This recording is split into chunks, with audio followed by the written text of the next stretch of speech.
Hi everybody, we're on yet another day, and you can see that they're all relatively still kind of small, but that could be just for the fact that she has such a large litter.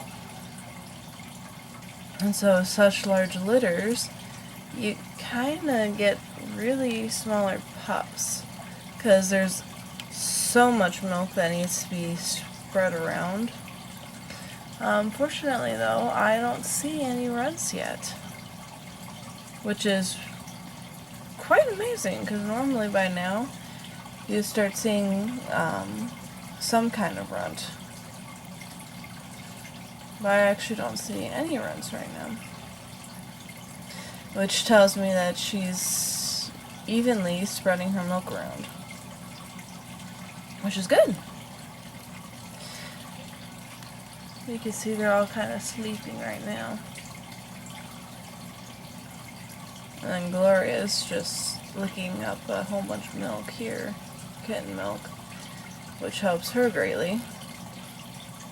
Which, in other videos, I've told people to try and give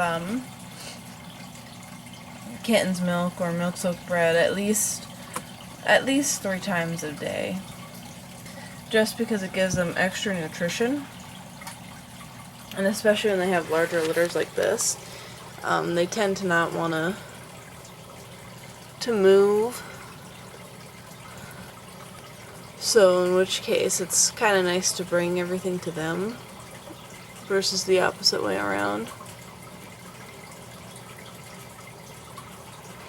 And it's nice to always take a good look, because otherwise you might, if it's possible of course, since it's a little more difficult to tell if you're a hamster by day 5 or 7 is when you can have the chances of milk fever, which is what happened with the last litter of pups that I had with Peaches, and all the pups died.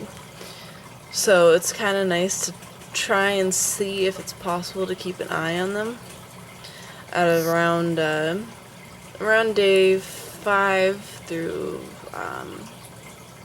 7-ish, especially, because that's when their teeth start popping in. And when their teeth start popping in, that's when your hamster has the chance of having issues. So to keep that in mind, because otherwise you might end up losing your whole litter. And I didn't know that Peaches had that last time, so I'm keeping a close eye on these pups, and believe me, you can't miss it. The pups literally become close to 3 times bigger than what they originally were earlier that day. So it's a good idea to keep an eye on that, because otherwise, if you aren't able to catch it and either nurse them yourself with kitten's milk, or get your hamster at least treated with it before all the pups end up having issues, that's necessary too. But a lot of times you end up having to take the pups out and feeding them while your hamster mama ends up healing. So, which would be fun if she ended up having something like this with such a large litter, but something to keep an eye on.